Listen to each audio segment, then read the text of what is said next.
Well, it shouldn't be our life goal, because there are times in your life when you're not going to be happy.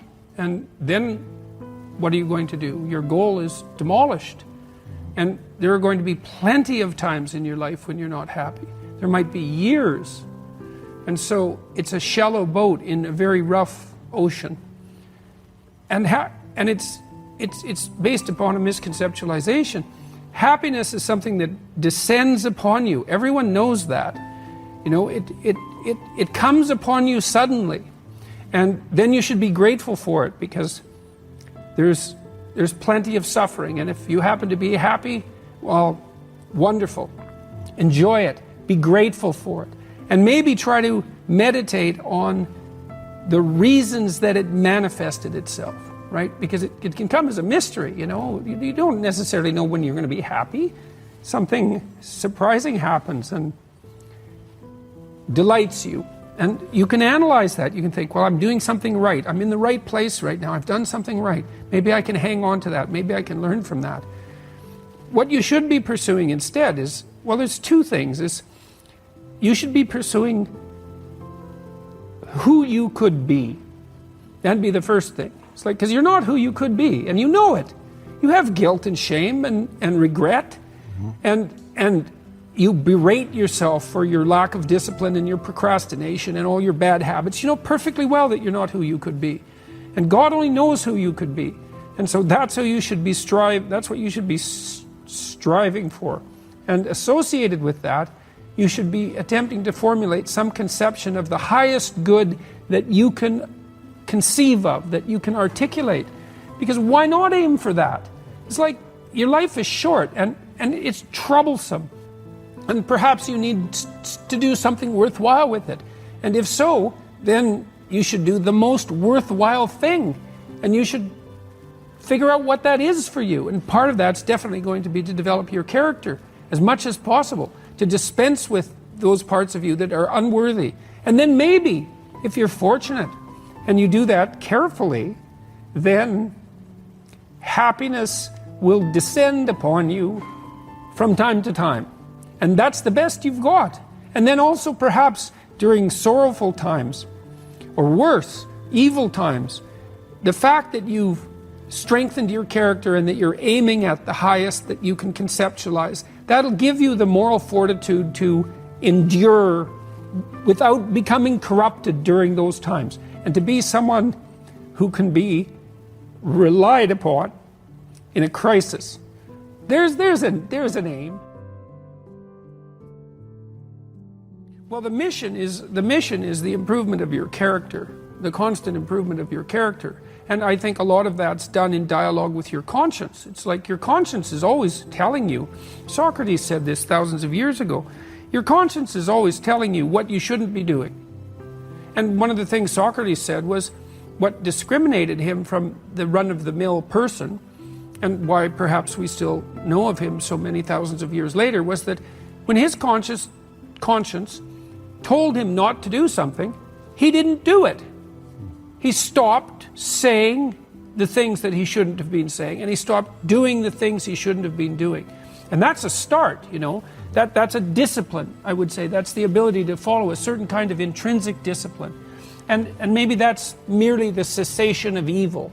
That's not exactly the same as the pursuit of positive good. Let's say you haven't got there yet, but that's a start. You clear away the obstacles from your vision by ceasing to engage in those activities you know to be wrong.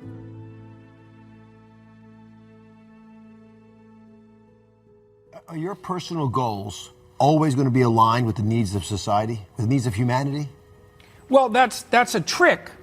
You know, it's optimally the answer is yes. And you can think about it like a musical score. You know how there's levels in a musical score. Each instrument is doing its own thing. Each section is doing its own thing, but it's all united into a single vision. And that's the right. This is another reason why critics of the hierarchical structure are wrong, because the proper way to set up a hierarchy is so that your interests are aligned with those of your family. That's hard. That requires a lot of negotiation. And then you and your family have your interests aligned with those of your local community, right? So that all of those levels are reinforcing each other. And then those are united at the higher level, at the higher political structure. And that's an equilibrated state, to use a phrase from the developmental psychologist Jean Piaget. It's a game that everyone wants to play. And it's working for everyone at the same time. And so it isn't based on oppression or dominance from the top down. And so I think that if you formulate your character properly and you put yourself together, you start also to realize that you're not... Look, if you get married to someone, the idea is that you become one, right? Yeah. And so it isn't just your interest anymore. Or maybe it's that your interest isn't your interest without it also being someone else's interest, right? It's insufficiently formulated. And you need that conflict with that other person to tap you into proper shape. So what you're aiming at is you and the development of your character, but more than that. And then you do the same when you introduce children into that. You expand out that characterological capacity. And then you can continue to expand that. And so optimally, yes, what serves you should be serving at every level.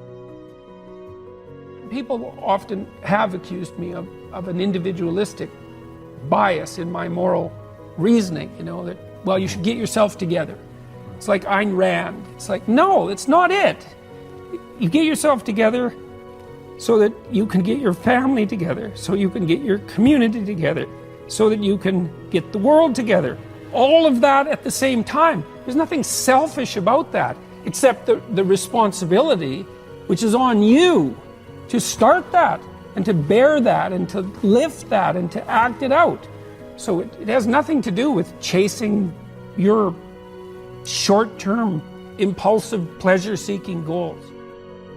I think of people as beasts of burden in some sense, like we're built for a burden, and we're not happy without that burden, and we want to find the one that suits us, and that's difficult. It's part of the adventure of life to seek out the burden that suits you.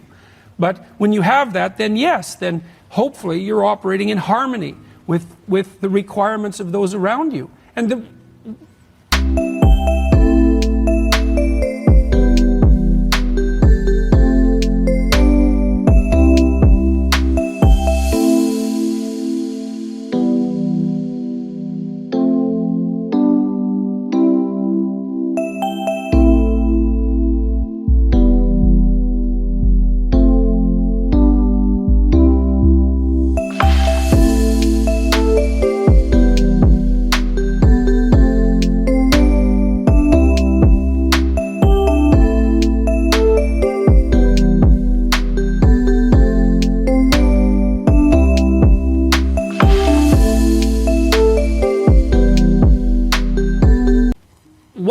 thing to me is that everything else pales in comparison to that. That's why it says in the New Testament that you should stack up riches in heaven. It's like there isn't anything better than that. You're functioning well, your family's functioning well, you're contributing to your community. What you're doing is worthwhile, You're not tormented by your conscience. You're aiming at something that the sacrifices that you have to make that clearly justify the sacrifices you have to make. Maybe even the sacrifice of your life, because you're in this, like this is a mortal game. You're in this with your whole life. And you'd think that what that would mean, at least in part, is that you need to find a game to play that's of sufficient grandeur and nobility so that perhaps even the fact that mortality is built into the structure now becomes justifiable. I mean, it's a hell of an ambition, but it doesn't seem to me to be something that's impossible. I think you can live your life enough so that it justifies itself despite its limitation. That's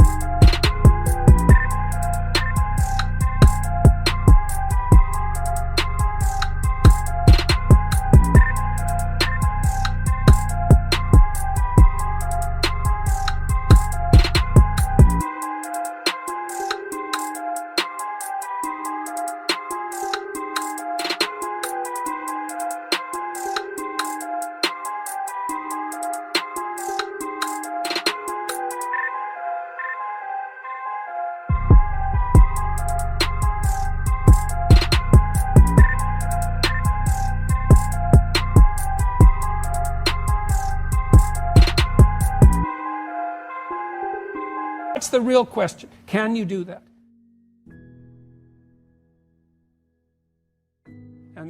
And I believe that you can, and I believe that what that means is that the human spirit fundamentally triumphs over death. And so that's optimism, you know, in the midst of the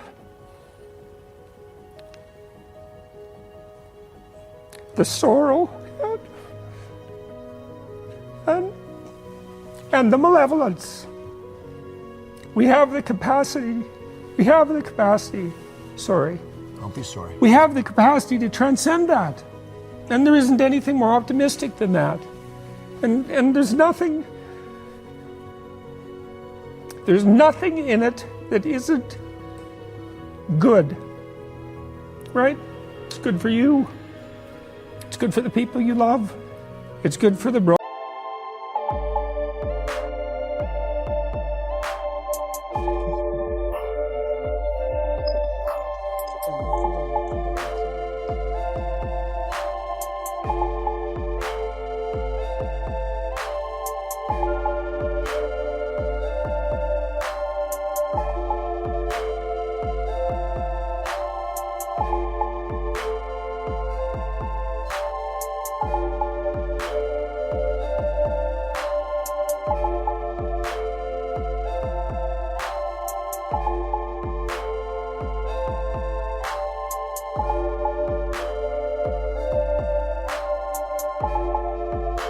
Society, it's like it's good, and that'll take you through your times of travail.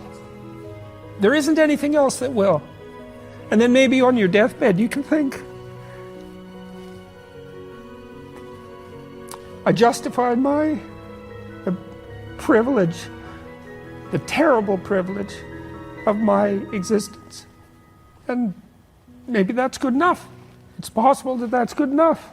You certainly don't have anything better to do than that, as far as I can tell.